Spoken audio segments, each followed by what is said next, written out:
Yeah. And football's a sport that's always played by by tough-mindedness. And the one thing that happened to us last Saturday is we got up tough-minded. We played great for 5 minutes, and then 55 minutes we were second on the field in terms of tough-mindedness. And Portland State beat us not by great skill or great scheme, but by being just hard-minded and playing their rear ends off. The kickoff return was a catalyst, and everything else after that was part of the butter. And I was impressed with how well they played with maybe not the marquee players that we had. So we underplayed our own ability, and that's a head coaching issue. We got to get that fixed.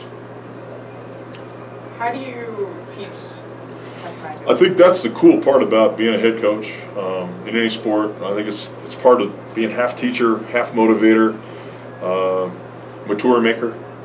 Part of being in intercollegiate sports as opposed to interscholastic sports is that it's played by 18, 19, 20-year-olds who are just a fraction of a percentage point more mature than high school guys. But it's up to me to make allow those kids to make their transition from being in high school to being great college players. And to be a great college player, you have to pay attention to all the minor details that lead to bigger issues. And what has happened to us as a team at this point in the season, which is still early, is that injuries in preseason camp have forced a bunch of guys into the scrimmage defense, and that has gutted a good kick team's crew.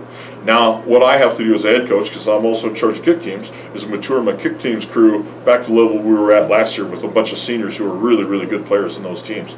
So, again, that's about being hard-minded, about understanding, having a mature perspective on the importance of an issue like kickoff coverage. And we'll be okay. Actually, what happened Saturday was not necessarily anything more than being over-exuberant, being too hyper.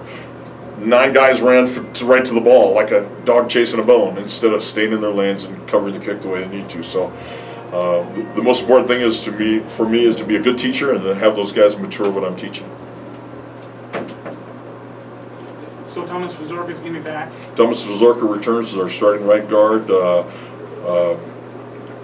Terrence Carey will not travel. He will stay home. He's had a really nice run, but he's soon to be unavailable this week. And now Skylar Phillips, who can play all 5 positions, slides over to the start at left tackle, and Chase Collins remains in the starting lineup at right tackle. So you wanted to redshirt Vazorka. Why did you decide not to do that? Because obviously we need to be more hard-minded. And if there's anything that Thomas Vazorka is, as a true junior, is hard-minded. And we are a much better football team with him at right guard and in our starting 5 than we are with him being redshirted. If you had no injuries along the offensive line, would you have brought him back? Probably. If we would have played like this last Saturday with the starting 5 on the field, I would say yes. He's a hard-minded kid, and he gives an element of toughness to our offense that maybe other guys don't supply. You've talked about recruiting Idaho before and how you are getting success off of other programs' lack of recruiting Idaho. Now you get to go on the biggest stage in Idaho. What's that going to be like for these kids? Well, it's cool for us because so many of our guys come from the Magic Valley area, from Payette all the way to the eastern part of the city of Boise. It's really cool for our guys to play there. I'm sure that every one of our guys grew up as a fan of Boise State in a way and hoping that Boise State would come and recruit them. Well, they did or they didn't, and now they play for us, and now they're going to Bronco Stadium to play in a cool setting in front of a lot of people against a very, very good football team. So a great opportunity to show whether you can play at the collegiate level in a lot of different ways. So a great opportunity and one not to be wasted. Your thoughts on Boise State going into the game? One thing about Boise State is it's not the stadium or the other distractions, which is maybe their turf or their uniforms or all the motions they use on offense or all the trick plays they're known for. It's how hard they play. And they play extremely hard. They have a very mobile offensive line, a pretty good skill group, not the caliber of skill group they've had in years past, from quarterback through everybody. Their running back's very exceptional. But defensively, their front 7, wow. Their 2 safeties are very good. The corners are pretty good, but that front 7 defensively is really good. In fact, we voted as a coaching staff to not allow Boise State to play any of their single-digit guys on defense. So, because those guys, 3, 4, 7, 8, they're all really, really, really good players. Watching the BYU game, Mike, Saturday, Boise State seems very physical in that respect, a lot like Portland State. And in fact, I think it was surprising to us how hard Portland State played against us. Portland State was a hard-minded team. They're not the prettiest team, and they took advantage of their opportunities to trounce us. And that just goes to show you that it's not a track meet. It's not a beauty contest. It's a game played by hard-mindedness. And Boise State is a program that's prided itself on a lot of things that might be distractions to other teams, but they're very hard-minded from the inside out. And that'll be something that'll be a good test for us, because hard-mindedness is something that you can grow and develop. And I want to see us play hard-minded throughout the night for 60 minutes. I don't really care what the scoreboard says. You talk about the continuation of the success of the program under, Coach Pete into Coach Harsin, and what that says about, Hars as a head coach. Well, I want to go all the way back to when Pokey came. Pokey Allen came in the mid-'90s and rose the program, and then Coach Hawkins became the head coach and did some things, and Coach Cutter became, and then Coach Hawkins, and then Coach Pete, and they went through a lot of guys that are in the head coach, but each guy improved the opportunity. The one thing about the city of Boise is they mint 2 or 3 millionaires a month in the software industry there. So there's a lot of disposable cash that's in the Boise State program, and it's made Boise State a good football program because of it.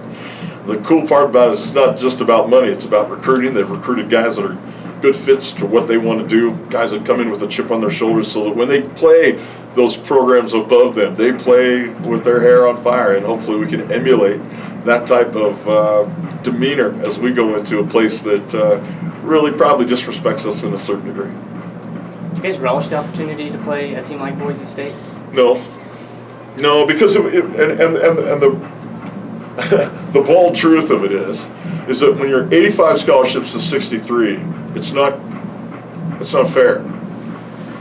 Okay, and I know why we do it, and I don't want to give you, just the company line here. I want to tell you exactly how I feel. You asked me a question, I'm going to tell you exactly the way it is. No, I don't. I don't like playing these games. As a coach, as a parent, I don't like it. As a university, it's a necessary evil for FCS football across the board. And we see some of the most wealthy programs at our level still continue to play up and having to play those games because the money is just too good. And that has everything to do with the fact the game's on television. Yeah, we're on television on Friday night. And TV money at that level filters down to us only if we subject ourselves to playing at their venues. And it's just the way it is. So what do you want to accomplish? I want to win as many plays as possible. There's going to be 144 to 155 plays in the game. I want to win as many plays as possible. And by plays, I take 11 guys that are on the field on that play, and if we are successful in that play, and all 11 guys did the right thing, I'm going to consider it a win for us inside of that play. They might have 10 plays that they're successful on and score 10 touchdowns. They might have 70 points, and we would win the other 135 plays. I'll be extremely happy to do that. You brought in a new kicker. I guess, who is he, and what do you think he might do? We need to have a backup kicker all the time because Zach Johnson's also a roll punter. That roll punter is a dangerous position. Somebody could launch on you and get hurt. We'd lose not only our roll punter, but we'd lose our kicker. And I've seen everybody else's team kick a football, and if we lost Zach Johnson as a kicker, it would be a comedy of errors to watch. Who then would be nominated to go out and try and kick the ball? So Brandon Johnson comes in as a backup kicker. Great to have him. We have two 29-year-old freshmen on our roster, Brandon Johnson and Sean Cheney. Sean is not yet cleared to play. He should be cleared next week to be able to play, have enough practices in. I'll have two 29-year-old freshmen in our freshman class. Cool. So Brandon Johnson? Brandon Johnson. Do you think? Former assistant soccer coach at Century High School. So will he get on the field at any point, you think? Only an injury situation. I have no idea. No, right. Zach's our starting kicker, our starting punter. And unless Zach gets hurt or something like that, Brendan won't see any action. We try to redshirt him this year. You hope to have Cheney back for UNLV? Hope to have Cheney back sometime down the road. Hopefully, I don't know if it'll be this week or not. And will that change whether we roll punt or not? I don't know. Zach's been very, very effective as a roll punter. He's been outstanding. And we've got to do a better job in other areas of our kicking game, so I'm not real concerned about who's punting or who's kicking right now. How about if we cover a kickoff? I'd really like to do that real well. There's a kid here. His brother plays in the MLS. Maybe you can track him down. Hey, we're on it. We're on to everybody. In fact, I saw just today where one of the teams, maybe at USC or someplace, they're playing a blind long snapper, literally a blind kid with no vision is going to snap for somebody at the collegiate level. Hey, it's an opportunity for height, weight, tall, short, skinny, fat, bald, hairy. snap the ball or kick the ball. There's a lot of opportunity to do a lot of things in college football. Pretty cool. What does Kyrie Livingston Coleman back mean for the defense? It means that I have a lot more confidence in how we can play at corner. Tavante has played in his stead, and Tavante's a pretty solid guy. He's a really good backup. He's had to play a little bit too much right now. Kyrie is a step up. Getting our starter back's a big deal. Unfortunately, it's strong safety where Tyson played. Camino Ward's got to play it. Camino got outflanked last week on a touchdown run, and it just showed his inexperience. His proficiency at playing his position's got to get a lot better if he's going to continue to be our starting strong safety. Marcel Yates said that you gave him his first coaching job. What will it be like? Well, there's two coaches on their coaching staff that began with me. Marcel Yates, defensive coordinator, was a student, at that time we called them restricted coaches for us in 2000, 2001 at Montana State. Outstanding person, great family. Cool thing about him was his mom was worked for Bell Helicopter, and she helped build Cobra helicopters in Los Angeles. And Marcel's just a great person, been a great friend, a great colleague. And then Junior Adams, a wide receiver coach, of course, was an outstanding wide receiver for us at Montana State, and I gave him his first coaching job.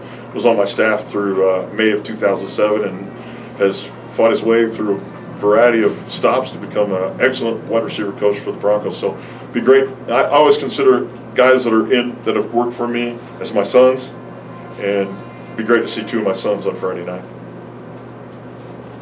What's the confidence of the team like right now? I think it's pretty good. I'd say the bigger question is what's the confidence of the head coach, because I don't know if our guys know what to think or how to think. I don't really ask them, but I'm really confident in us. I think we're really, really good. I think we downplayed ourselves last week, and I had a lot to do with that. I've got to do a better job of coaching kickoff coverage. I'm the guy that called the fake punt that got thwarted, and I'm the guy that made several mistakes in the game as a head coach. I've got to have a better job, do a better job, and be a better head coach than I was last week all the time. And then this team can rise to its full potential, which is a long ways from what it showed last Saturday. That it? Okay, thanks. Okay, off.